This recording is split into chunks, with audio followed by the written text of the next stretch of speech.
Hey, Ghost Machine fans, this one's for you.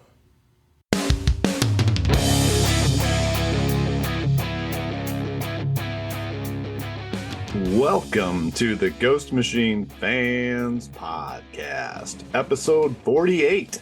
We are traveling back in time, family Odyssey style, with the deep dive into the Rocketfellers number 3. I'm Nick, and as usual, I am joined by my better half, Snoggle, aka Becky. My dear, are you ready to rev up to 88 miles per hour so we can get the flux capacitor to kick off this episode? Oh, am I so excited. Not in my car can we do that since I got a flat tire and it's at the shop at the moment. Got a flat tire at the post office. Mm-hmm. It's true. Not to brag. Mm-hmm. Well, we're going to make up for that traumatic experience today with an excellent discussion on a fantastic Ghost Machine comic book. So we're here to make it up to you. Personally, both you and I have had some pretty busy work things going on with meetings happening. I think it's just very exciting to be able to not focus on that work stuff for a bit and do something and talk about something we both love a lot. Yeah.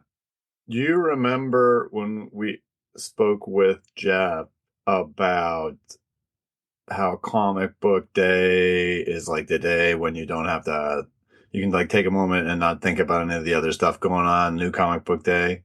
Uh-huh. For me, anytime I want to read comics is like that. You know, it doesn't have to necessarily be the Wednesday, although I get new comics every Wednesday too, you know. But yeah, lately there's been a whole lot. I think it was in 7 airports in 10 days and 5 different hotels. And I don't know if I ever told anybody, but I still tore my PCL bouncing on trampolines with Bruce. So was hobbling around through all that.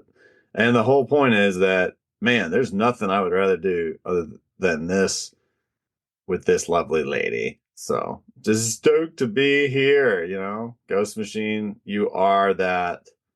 What did he say? He said, I like that they can be there for people, essentially. So in this case, you're there for us. Let me tell you, it's been long. Oh, yes. Yeah. But let's talk about some other fine people who have supported our show and our content, huh? We have a pretty cool shout out today. You heard me talking about these folks just yesterday when we were able to open their generous package of giveaway material that they sent us. So we wanted to send a shout out to an online retailer called Comic Nation. Our contact over there is someone who intermittently has chatted with me about Ghost Machine just online, like on Instagram, which is always fun. And he was kind enough to send us some ratio variants that we're going to use as giveaways. And the ratio variants of the first couple issues of the ongoing series that are happening right now, some of which aren't that easy to find. So that was super nice of them to do that. You know, like at the same time, I would say that we always support brick and mortar above all else. You know, if you can go to your local comic book shop and you can get the thing that you want, you should do that first for a million reasons. And if you can't, though, like, especially if it's issues that your local comic book shop sold out of because it was good for their business, and that's great. And the only way for you to get something that you want, like let's say you want one of these early Ghost Machine ongoing series books, I will just tell you straight up, my local comic book shop does not have those anymore. They sold them, right? And so sometimes online retailers are a good place to go in lieu of that. And so I did check out comicnation.us. It's not .com. And it's like an online shop where they sell lots of stuff. And if you type in Ghost Machine, there's actually a lot of early issues that they have. They even have some of like the Ghost Machine #1 foils that I think they're selling at like MSRP. So they're not, oh, that's awesome. Taking advantage of anybody. I like the pricing seemed pretty reasonable and they seem like cool people. So, you know, when we'll be doing a giveaway of some of the books that they sent to let everybody know. about that good stuff. So hey, thank you for supporting the whole community by doing that. Comic Nation. Yeah. It's awesome. Yeah. Enough about that though. I gotta skedaddle because you're back in the newsroom. So this episode will air on Wednesday, February 26th, which also happens to be the release date, much anticipated over here in this household, of Hornsby and Halo number 4. I honestly am very excited for our episode to come out, but also then I will get to read that comic book. Very exciting news also of late from the Comics Pro event.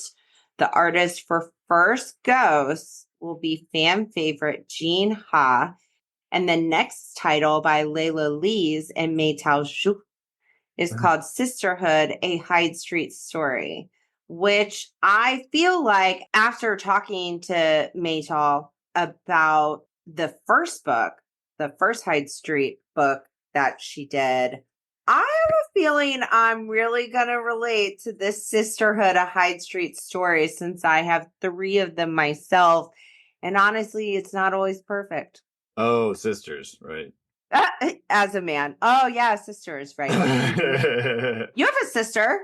I do have a sister, but no. But you're not a sister.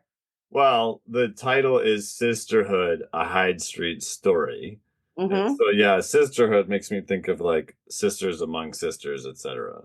But also, you remember how the other one was It Happened on Hyde Street, Devour? I'll take all the content you want to throw at me. I love Hyde Street. I just was interesting to me that it wasn't another It Happened on Hyde Street, Sisterhood, And so, but whatever, I dig it. Either way, I'll take it. I wonder, I'm already speculating, is there any information out, like any photos, etc., of what this story is going to be about? There is just some promotional art that just came out about, by the time this episode airs, like a week ago. And it's on our Instagram and all the places. It's on the Ghost Machine Pro page. That's easiest place to find it. And it was part of the announcements that came from the Comics Pro event that just happened this past week. And was it sorority? So there was cover art provided that showed someone that looked like she's got a veil on, and the part of her face that the veil doesn't cover, it's like her face looks either undead or like evil or rotted. But she's sitting there with tarot cards, but she doesn't look like a typical tarot witch or like or any of that type of stuff. She looks like a kind of like a fancy lady or whatever. She has like this white dress on with this veil, and then there's this dove flying away and there's flames. So it's, to me, it looks like it's something to do with witches or the occult or something like that. Yeah, I like that. Yeah, it looks pretty cool. I like me a good witchy moment. I'm excited regardless. I loved, pun intended, I ate up Devour. So, Sisterhood, I'm for it. So there was a little bit of information that they published about it as well that'll give you some insight. That is that the 2 creators who collaborated on Devour explore codependence and revenge in a tale revolving around 2 lifelong friends whose relationship radically changes when one accidentally drowns during a sorority hazing incident. But on Hyde Street, death takes on a terrifying new meaning. That's pretty cool sounding, right? Oh, yeah, absolutely. Oh, and check it out. With that new book, Layla also signed an exclusive agreement with Ghost Machine as a full-time artist. So applause and cheers for Layla. That's awesome. I love it. I really do like her art. I like a woman drawing women the way they should be drawn. And all the things that she checks all those boxes. That's great. Very excited. But let's not forget that we have been wanting to know who the artist is on First Ghost for ages. And they told us. That is super exciting as well. And that's Jean Ha, who goes as far back as to the adventures of Cyclops and Phoenix in the 90s. He's a very detailed artist. He's done a ton of stuff, and a lot of people are really excited about that. He's the kind of artist that stylistically he's kind of similar to Gary Frank right now. But they have, it's not like they're very distinct, still two very distinct styles, but the detail that what they do, the facial expression emphasis, stuff like that, it's really cool. It's going to be really exciting. And obviously we already knew that Brad Meltzer was going to be the writer. So that's going to be our duo on that one. Big excitement. All right. Big excitement. But I have even more excitement to talk about. The Rocketfellers #3. I really like this comic book. I like it. And this issue made me like it more. Before we can talk about it, we got to jump on the covers. So if you haven't gotten a copy, you can go out and snag one and know what your options are. Which of the covers was on the one that you read, Snoggle? The cover on my tablet is cover A, but for some reason, I think the physical copy I read was cover B. I've seen all three of them. So you're looking at A right now. That's the one with Raina, whose name, by the way, was first announced not in print, but on this very show from the mouth of Mr. Tomasi himself. That's right. Don't forget. But Raina's on the cover wielding a sword and then the super weapon, whatever the super weapon thing is. And in the background, did you notice that there's a panel with the T-Rex, a panel with Roman centurions, and a panel with hippies? Of course I noticed the T-Rex. I thought those. Of course. Yeah, neat. No, I think it's super cool. Yeah. Because it kind of alludes to, I mean, who's to say, but that weapon could somehow have to do with the time travel itself.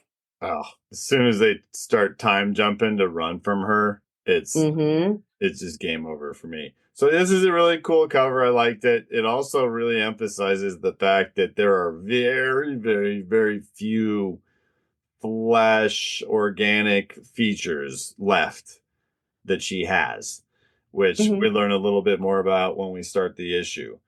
That is all by Francis. Francis does the pencils, the inks, and the colors on that guy. That's the whole thing. That's pretty wild. So the second cover is by somebody named Mike McCone. This is the one that you read the physical copy of. It's the family with the grandpa in the background kind of looking frowny. Grandma's officially not in this one at all. And it also had colors by John Calise, who's been doing a bunch of stuff for Ghost Machine, which is awesome. I can dig that. What did you like that one? They're holding the dog up in the front. Yeah. It looks like they're coming out of a time portal, maybe, or something. It's pretty cool. I'd like to see what series that guy has done. Maybe check that out. Last one is all three of these are standard covers. Last one is by Chris Burnham, who I'm not familiar with, but he has a very expressive and detailed style. Like every curl of everybody's hair is like an individual pen stroke, and every fiber of their jackets is there. You know what I'm saying? Like super detailed, but they're popping out of like a time portal thing. I really like that one. Do you remember I put my Bruce and Peter's faces on that one for our little ad for his episode? Yeah. That was awesome. It's funny. Yes, I do. And then the colorist is Brian Reber. I've heard his name a lot, so that's cool. I don't know if this is his first Ghost Machine joint. Well, we officially are going to deep dive into the Rocketfellers #3. It's been out for a couple of weeks. The FOC date for #4 just passed 2 days ago. So this is a book you should be able to find on the shelf at your local comic book shop in one form or another. So this is the official time-traveling spoiler pause for the Rocketfellers #3.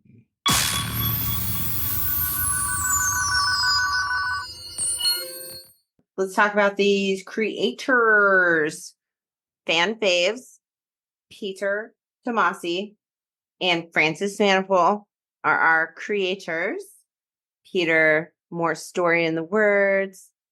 Francis, story in the art. On colors, John Calise and Francis Hmm. Manifold. Yeah, that's new. John Mm-hmm. snuck in there. I wonder I how much. know. I wonder how much he did. He sneaked. And then, our king of letters, Rob Lee. Probably. Rob Lee is real busy. Yeah, makes you wonder how one man can letter so much. Yeah, because like if he decided to step away, everybody would be like, "What do we do? Nobody else is a letterer." They do. That's when you see like the whole silent no letter issues. Right. But, I think they could probably get away with it for maybe a book because of the amazing storytelling that we get from our creators. But, kudos to Rob.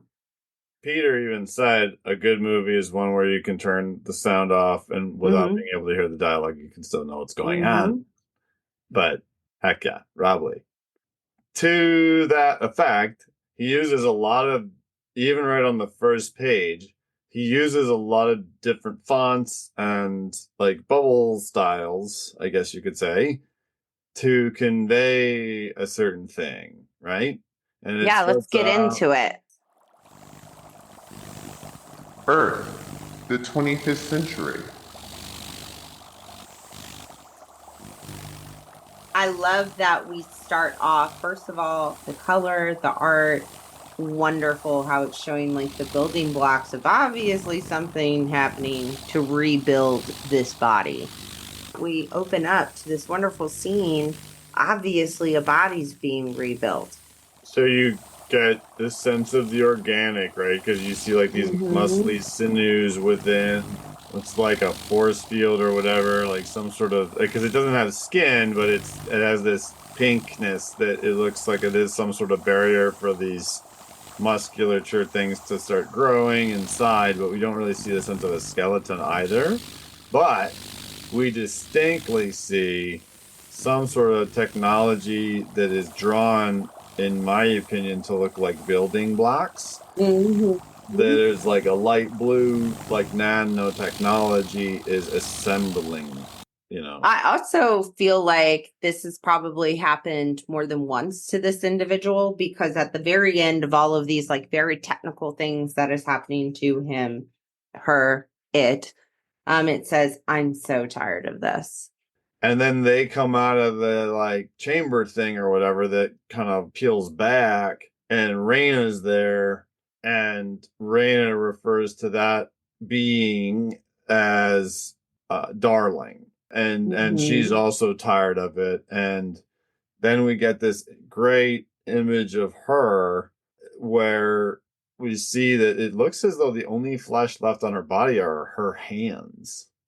Yeah. And like, you see her staring again, like, I mean, with Reina, we don't really see any facial expression. So I feel like very good storytelling through visual and obviously the words as well. But even this, like where Reina is staring at her fingers, it's also starting to show instability. And then it flashes to her love, which is such a creepy looking individual.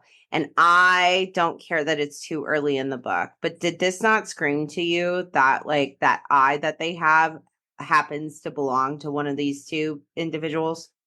I mean, and my immediate thought was like, there's a panel where they have two eyes, and they have two eyes when they come out of the cocoon looking deal or whatever the thing chamber.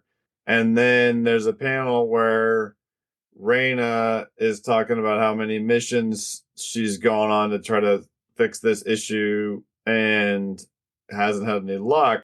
And then the next panel has the same pink being, but it looks as though because of the instability or whatever, those blue building blocks are breaking down and half the face is going away, which happens to take one of the eyes away.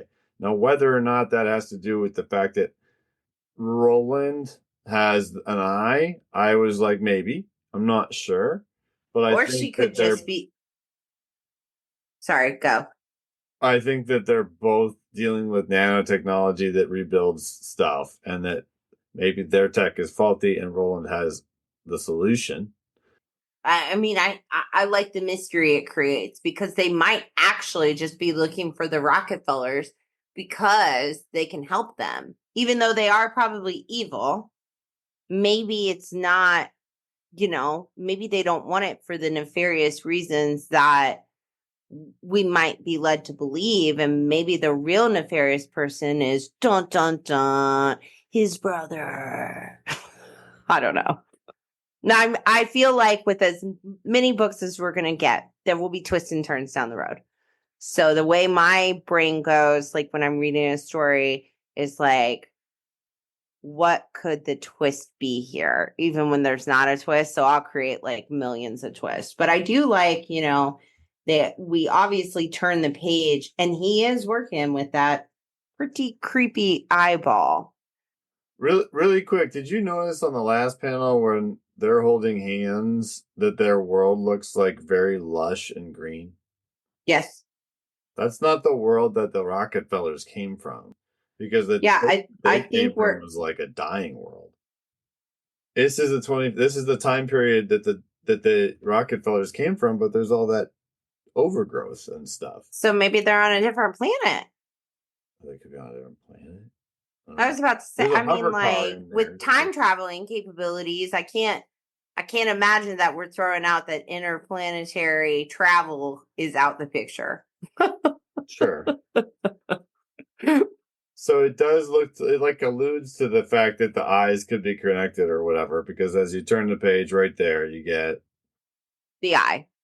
And it says, Earth, the 21st century. That's right. The here and now. it is kind of neat too how they have the little voice thing where it's like Voice match, journal initiated. and they do that on and off. I feel as though that's gonna have to become significant because like that's essentially when he's recording or whatever. So it's gonna have to be significant later. I guarantee you, like I'll bet you $1 that at some point his recorded notes are gonna be vital to the story or whatever. agreed. But And now that I already brought up my eye theory, I'm like, who's to say that's not? So obviously, right now we don't have grandma with us, but later we obviously do in some capacity. So is maybe this eye somehow taken from grandma? you think because that's how she comes back? I guess we'll see. No, I think she was like a hologram in that. But I think we'll find out. I think what this is like this is representative of this tech that well he says currently the precision of the nanoborg's biological interpretation is far outpacing anything I created back home. So the nanoborg is a thing, and then we saw the building blocks. So nanotechnology is a big theme. Little teeny weeny robots that build things and fix things. And so in this case, it's little tiny robots that build, it looks like organisms and it starts with an I in this case. But then it's a cool transition to the Richie who's doing 3D printing, which is essentially the same thing, right? And he's just playing obnoxious music, just doing like your typical kid stuff, except he's like floating in the air because he's got a hover shoe holding his skateboard up, which is hilarious. And I want to know what he's printing. Like you can kind of see into it, and it almost looks like at this page, obviously, we're going to keep on reading, but I'm saying like when we're on this page, I'm like, is that a mask? I see a little bit of purple. I see what it could be an eye. I got questions. I thought it looked like a mask. And I really love how like you can see the tunes, and even though there's a lot of technology things going on and they're obviously not from this time period, they're still a normal family like the one you and I have. And so mom says turn it down, and then I just love her sarcasm. Thanks for being the most considerate son in the world. Yeah, and he says, I'm your only son. I really like the visual storytelling of her walking outside in a robe with these big old boots on.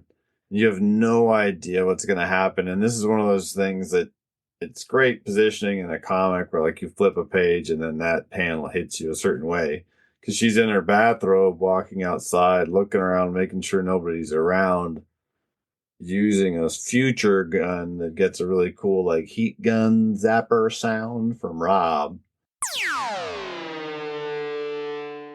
and makes this like perfect hole in the ice because apparently going into like below freezing water helps one simulate the sensation of it being in space without gravity. Which makes sense. Like, astronauts typically, when they're training, and this is factual information because we've all seen training things for astronauts in movies like Armageddon, etc. They're in a pool. Sure, it's just really cold, man. It's really cold. Yeah, Really, people really cold. polar plunge. For sure. Yeah. Mm-hmm. They do. They do like get in and then they get out. So what she's doing is she dives all the way in. Really cool lettering there from Rob. And the splash. Yeah. And then like the way it was drawn too. I mean, we got to give kudos to the entire team on this page because the splash going from one panel to the next and like actually looking like a splash and then showing like the waves of reality that are existing while she's swimming. Like, even though she's in this ice cold, she's also like in her brain feeling like she's in outer space. And the ribbon in the middle of the panel is her in the water. And if you look, there's like a fish that has its head sticking out. And beyond the ribbon in space, the back of that fish is an asteroid. There are like two of them like that. Mm-hmm. And it's just very poetic in that way. It also is though like I'm starting to want the 5-issue miniseries, The Adventures of Rachel Rockefeller in Space, or whatever, you know. Mm-hmm. But we'll talk more about her later. She really kind of steals this issue in a lot of ways. Until we turn the page and looks like Grandpa Rockefeller's stealing some hearts. He doesn't even know it. They're stalking him. They're sitting. It's like they have the, what do you call it? Stakeout. They're staking out his morning running spot. These two young ladies, golden girls. I really love the comedic release here and just of like, put those binoculars away, you idiot. But they literally are sitting in the car. He runs by, they hop out, and they're like, yeah, we want to get healthy again. So we thought the best way to do it would be start running in the morning with you. And if we stay in motion with you every morning, even better. Right? It's like, what is like, okay, dude. Shoot your shot, ladies. So that's some comic relief for sure. And then not so, well, I'm not very surprised that when we turn the page, we see action figures from very, very young Rockefeller. Yeah, she's got a grandma and a her action. Yeah, and they have a 3D printer. You know what I mean? Yeah, like, I'm assuming if they wanted to make little people that looked exactly like, but I mean, how sad that. Well, first of all, I have some questions. So, are there birds that just live in her room?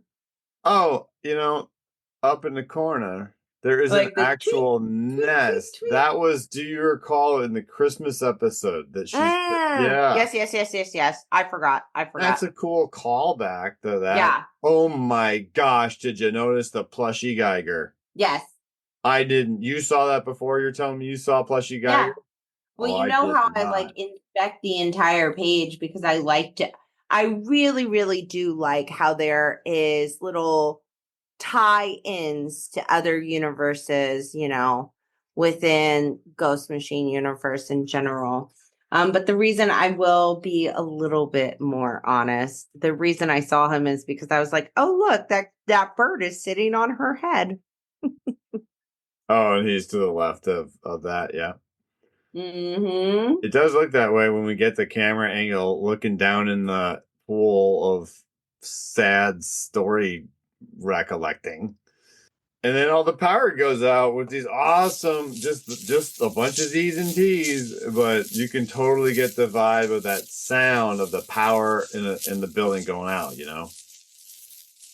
On the next page is where I'll challenge your polar bear plunge statement because she's been under that ice for 8 minutes.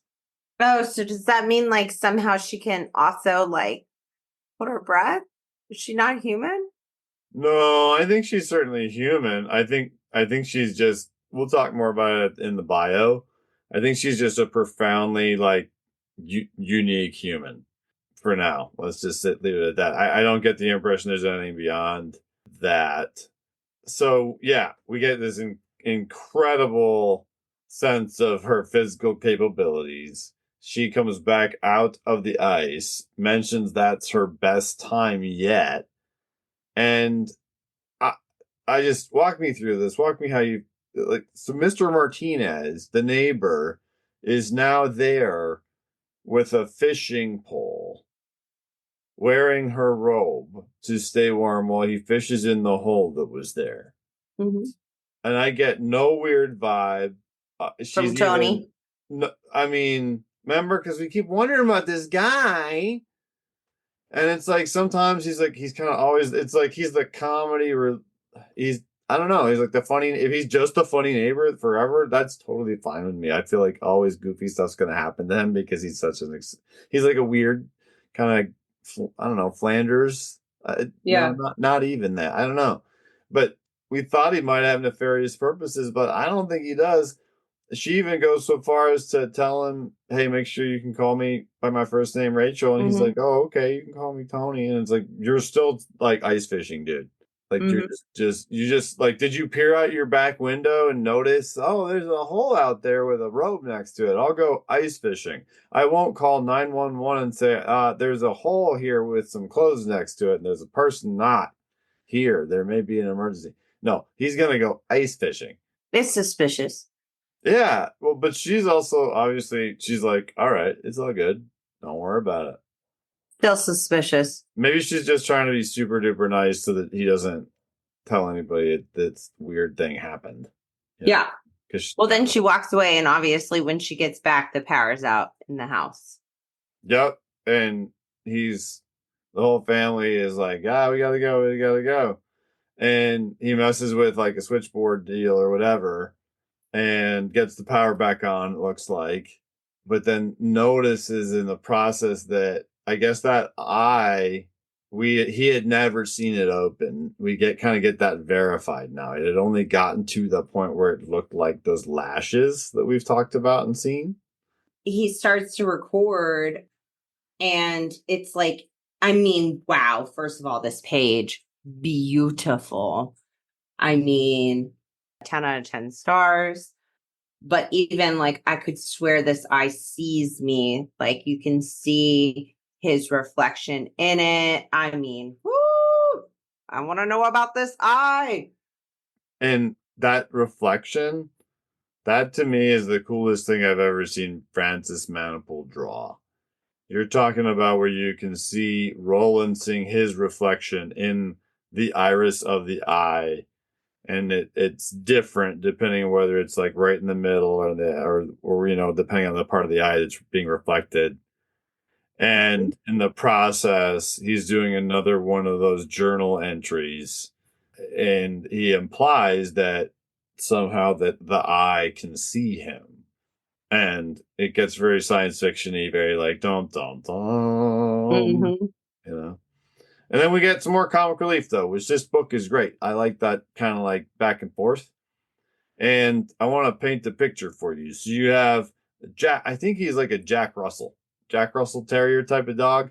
And he's got these cybernetic red eyes. And he's in the kitchen. And there's a whole bunch of crazy family running around with 2 kids and a mom and a grandpa. And he's got these huge metal things out of his back that we saw when he was flying a helicopter. And he's doing stuff like making toast. Toast is going off. Rob's got all these different letters, doing all these different things. Dog sounds, kitchen sounds. There's drinks. There's food. One of the kids is wanting to grab. Even one of the little arms smacks Richie's hand away when he wants to try to get something before sitting down. It's really neat. And then I like how they have the grandfather pointing out that he likes the way that the dog cooks because it indicates it's like, okay, so this is a regularity. So I know that dog does a lot of crazy stuff. I'm just saying, like, I know that dog is also like a super duper guard dog. He's not just convenience on all this, but it's just such a cool scene. They're just having a fun family moment. Again, I think this is a perfect moment of where they are a normal family going through funny, quirky family things that in the moment are funny to them. And you got to think Ray's like super young too. So she's like, ha ha ha, that's funny. But then again, it's the hustle and bustle of the morning and Rachel's got to go. And Roland can't take them to school, so Grandpa's going to. I like how, even with it being a normal family, Rachel's like, are you sure you can? Like, I don't want to put you off. But she's obviously has to go to work. And then I find it really cool that we then get to see what Rachel does for her little job. Not a little job, flying a helicopter. I couldn't do that. Yeah, it looks like that's her job. And she's got this like traffic news guy, right? That's what he is. He's a traffic news guy. And they're in the helicopter. She's a helicopter pilot. I like how they draw this Harry Dillon person as what would be like your typical chiseled news anchor guy who looks very much like a blonde Ron Burgundy. So he's like, and that's our Channel 2 afternoon traffic report. Like, I very much can picture his voice being like Ron Burgundy. Absolutely. Blonde Ron Burgundy. Say that 3 times fast. I know. And he hits on her, and it lasts like a panel before she flips the thing over and gives this really neat little short monologue explaining how a helicopter that old can actually do that for a few seconds or whatever with the right pilot doing it. And I really, like I said, I think she steals the issue. Oh, absolutely. Love just that. like basically being like, your life is in my hand. Want to try to come at me again like that? Okay, cool. I'll call HR. And then she flips the plane back around or helicopter. Glad to hear we're both on the same page, Harry.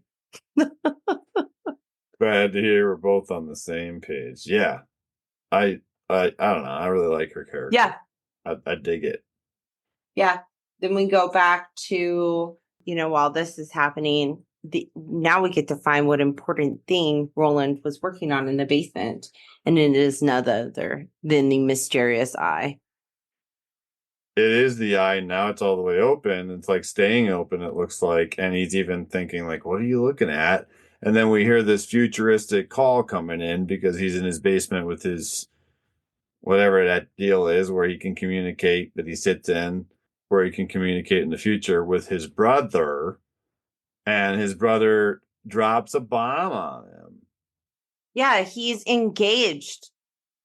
He is, and then if you recall, there was like a creepy vibe before where he had mentioned either the word we or us in a previous issue, and he was like, "Well, what do you mean?"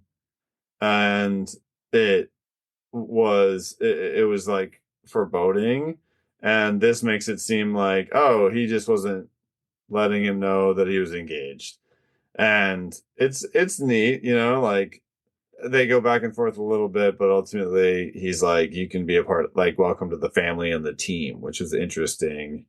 verbiage. Like he literally says, "Welcome to the team and the family, Elizabeth."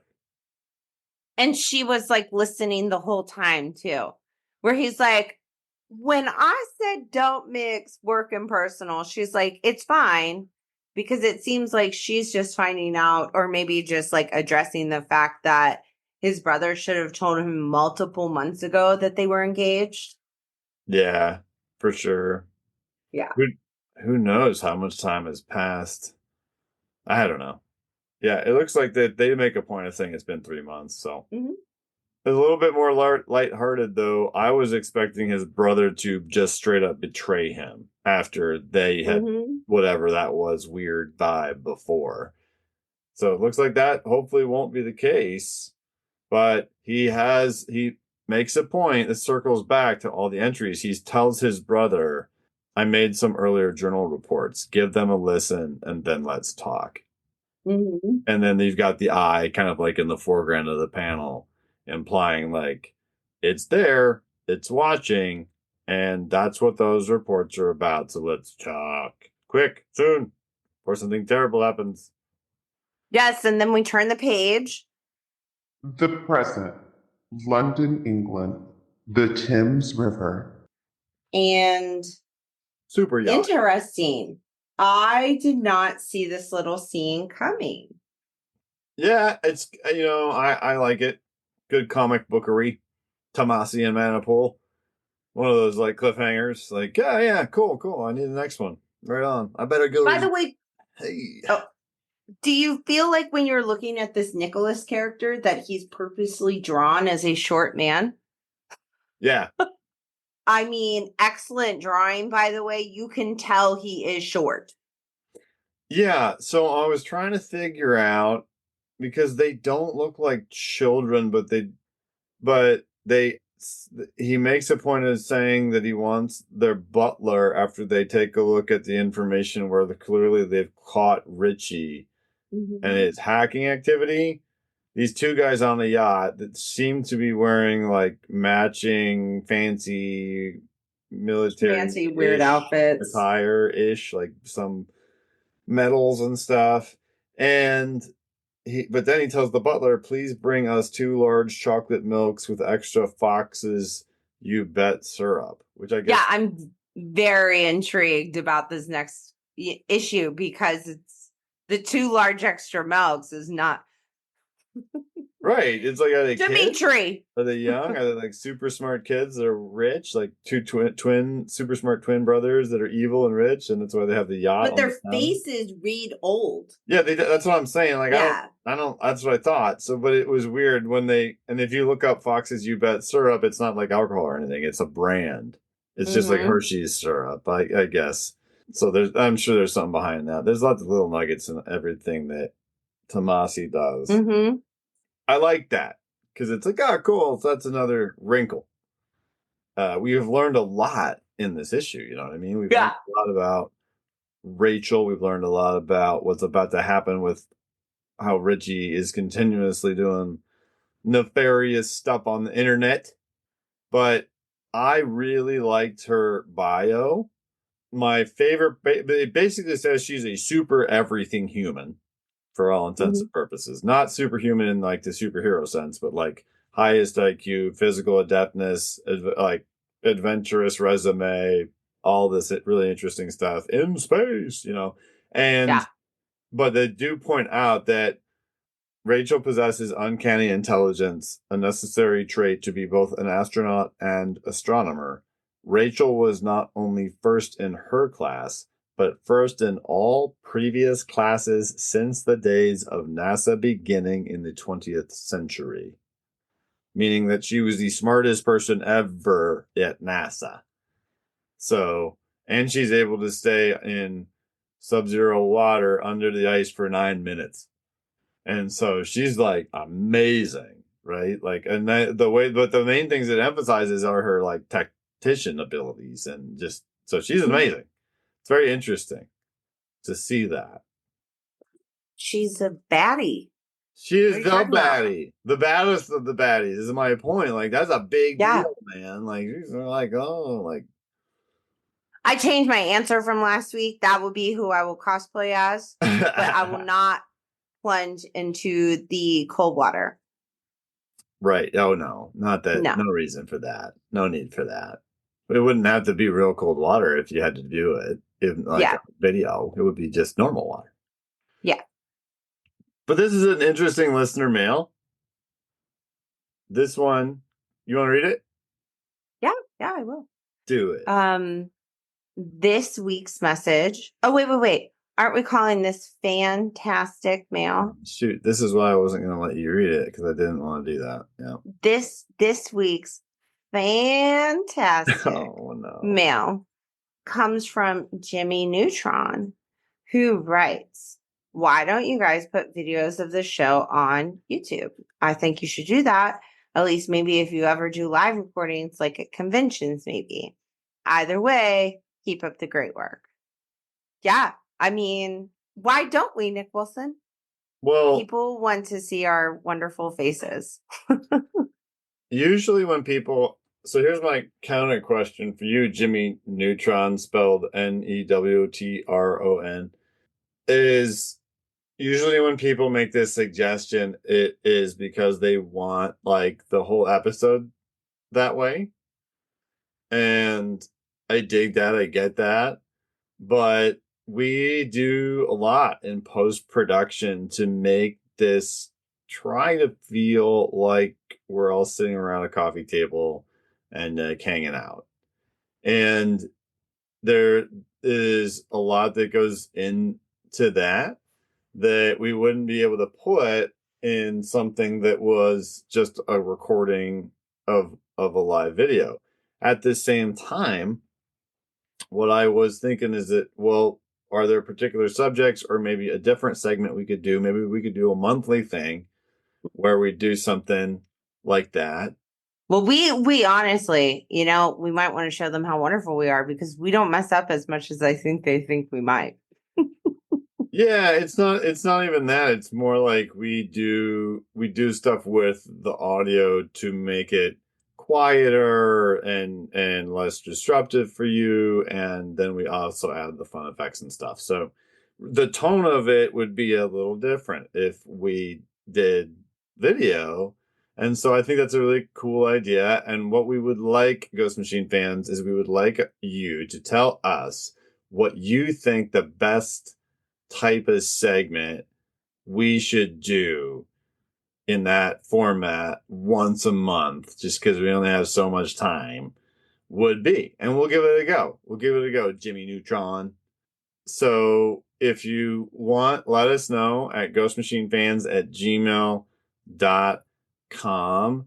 And it could, consider that we could be on the same screen.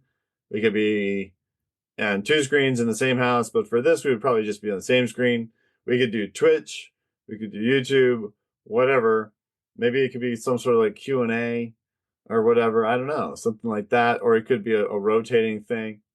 But a Q&A episode would be really cool. Well, if we did it once a month and we planned ahead, we could plan for it to be live on something like Twitch, where we could do a live Q&A and we could give stuff away too if you were there for that. And then like have the recording, on YouTube. Yes, exactly. No, actually, and he said like conventions. Sure, if I went to a convention, if somehow we did that, I would try to work something in, especially if there was like a creator there of being like, hey, let's chat for a little while on a microphone or whatever. And I would still probably like help edit that and clean it up so you could hear them as well as possible. But yeah. Either way, thank you for the compliments to Jimmy Neutron, and we'll take it into consideration based on the suggestions that we get from everyone out there in the ether. And if you would like to send us a fantastic mail, then you can do so at ghostmachinefans@gmail.com. Or if you want to check out all of our other content, go to www.ghostmachinefans.com, where you can find our wiki, our Pinterest. There's a link to the Ghost Machine Comics fan page on Facebook there too, our friends over there. We need some help on the wiki. We'd love some more contributors. There's a whole lot going on. We need to update some cover galleries. It's super easy and fun to do. And most importantly, always check out our Instagram for posts almost every day from us and our many collaborators to keep you up to date on everything that is Ghost Machine. And thanks for hanging out with us tonight on the Ghost Machine Fans Podcast.